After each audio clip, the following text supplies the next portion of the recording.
नमस्कार, आप देख रहे हैं दर्श न्यूज। मैं हूं दिव्यांशु। पीएम मोदी तीसरी बार देश के प्रधानमंत्री पद की शपथ लेने वाले हैं। खबर है कि 9 जून को वो शपथ लेंगे।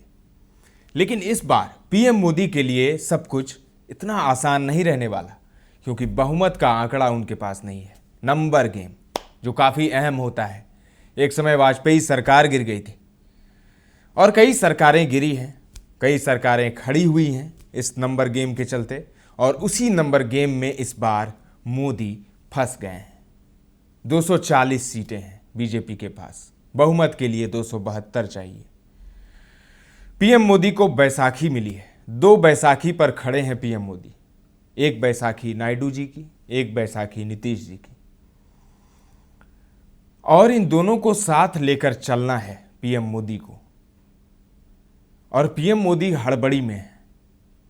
देखिए, कल ही उन्होंने दस्तखत करवा लिए, नीतीश से भी नायडू से भी समर्थन पत्र पर दस्तखत उन्होंने करवा लिए।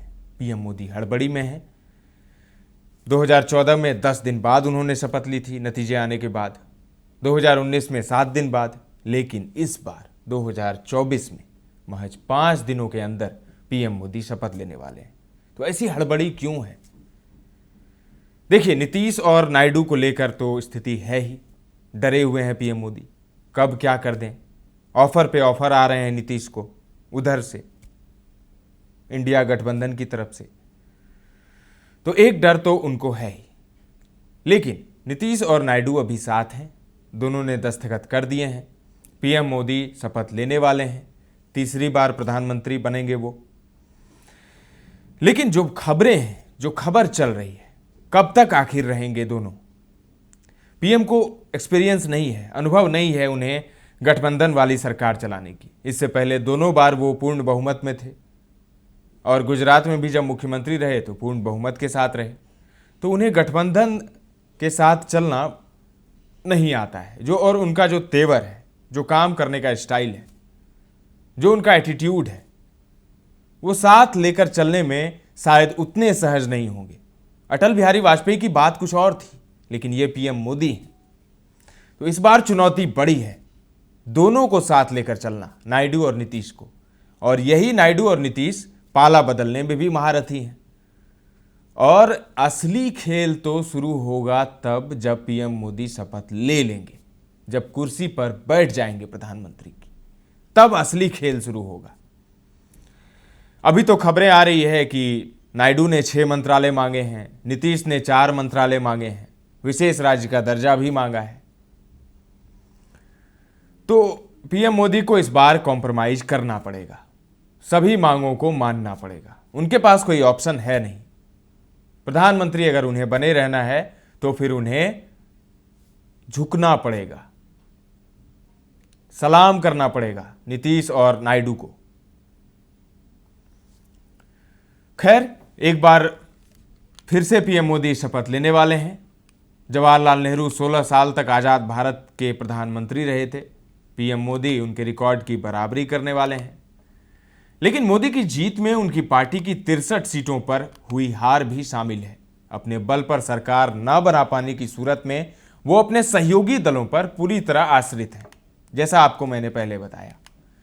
अपने लंबे राजनीतिक करियर में नरेंद्र मोदी ने कभी गठबंधन सरकार का नेतृत्व नहीं किया है, न बतौर मुख्यमंत्री गुजरात में और न ही पिछले 2 कार्यकाल में केंद्र में। दूसरी तरफ कांग्रेस के नेतृत्व वाले इंडिया गठबंधन को उम्मीद से ज्यादा सीटें मिली है, और उन्हें नायडू और नीतीश से भी उम्मीद है। मजबूत विपक्ष के सामने बीजेपी की कमजोर स्थिति के मद्देनजर मोदी के लिए पार्टी के अंदर और सरकार चलाने में स्थायित्व बनाए रखना एक चुनौती होगा। मतलब स्थायित्व बनाए रखना, परमानेंट सरकार बनाए रखना।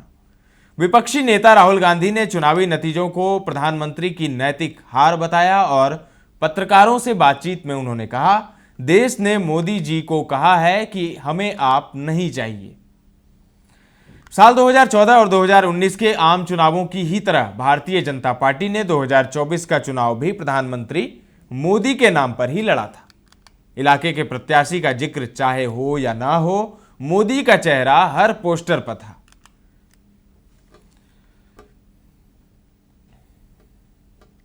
चुनाव प्रचार के दौरान हर रैली में उन्होंने मोदी की गारंटी का नारा दोहराया। वादा किया कि वो खुद सुनिश्चित करेंगे कि पिछले दशक के दौरान उनकी सरकार की ओर से लाई गई नीतियां लागू हों।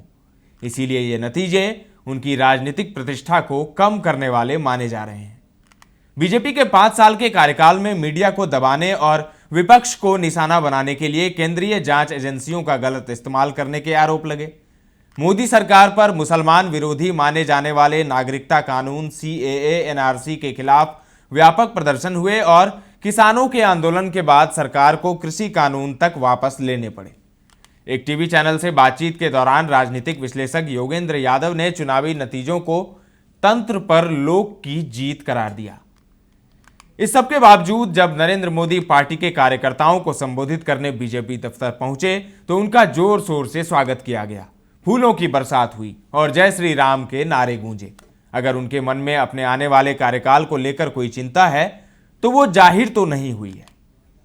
उन्होंने इसे दुनिया की सबसे बड़ी जीत करार दिया और कहा, यह मुझे और मेहनत करने के लिए प्रेरित करता है।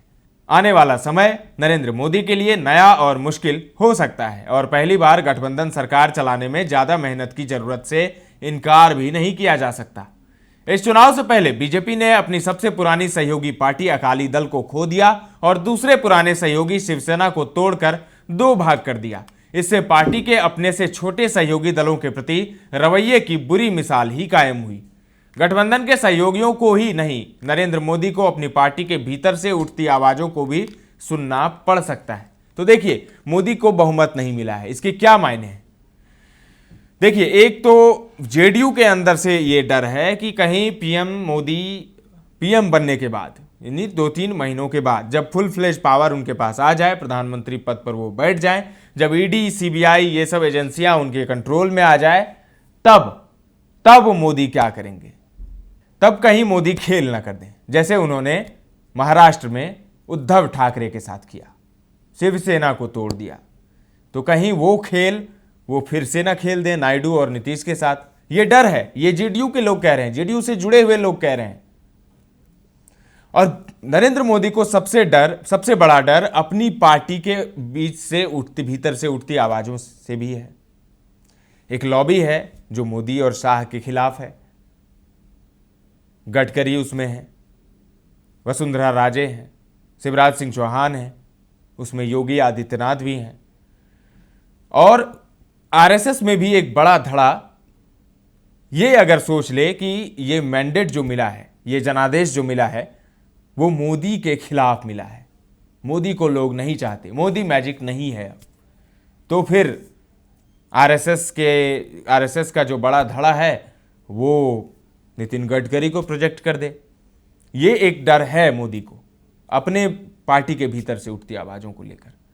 और देखिए, पीएम मोदी को चाहिए 272 सांसद, अपने सांसद, नीतीश और नायडू के नहीं, अपने उनके सांसद।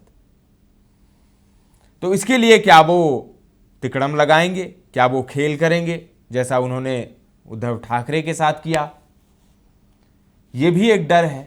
नीतीश को डर निश्चित रूप से होगा। अरे, जेपी से लेकर अब मोदी तक को देख रहे हैं नीतीश कुमार, तो मंझे हुए और दिग्गज राजनीति के खिलाड़ी तो हैं ही वो।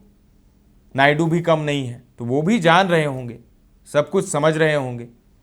तो इसीलिए आने वाले दिन जो हैं वो बहुत ही दिलचस्प रहने वाले हैं और इस बार पीएम मोदी को फूंक फूंक कर अपने कदम उठाने पड़ेंगे। कोई भी फैसले लेने से पहले उन्हें 3 बार सोचना पड़ेगा। ये तो तय हो गया। वहीं कुछ लोग खुश हो रहे हैं कि मीडिया को अब आज़ादी मिलेगी, जो तमाम एजेंसियां हैं, केंद्रीय एजेंसियां हैं, उन्हें थोड़ी राहत मिलेगी। तो खैर जो भी हो, लेकिन चुनावी विश्लेषक ये भी कह रहे हैं, राजनीतिक विश्लेषक मान रहे हैं कि ये एनडीए सरकार भी ज़्यादा दिन नहीं चलने वाली। ये बैसाखी, मोदी की बैसाखी, नायडू और नीतीश की, वो ज़्यादा दिन नहीं टिकने वाली, क्योंकि असली खेल शुरू होगा तब जब पीएम मोदी पीएम की कुर्सी पर बैठ जाएंगे मोदी, तब असली खेल शुरू होगा। और तब जो होगा फिर आप भी देखिएगा, हम भी देखेंगे क्या होता है। तो फिलहाल के लिए इतना ही। तमाम अपडेट्स देते रहेंगे, बने रहें दर्श न्यूज के साथ।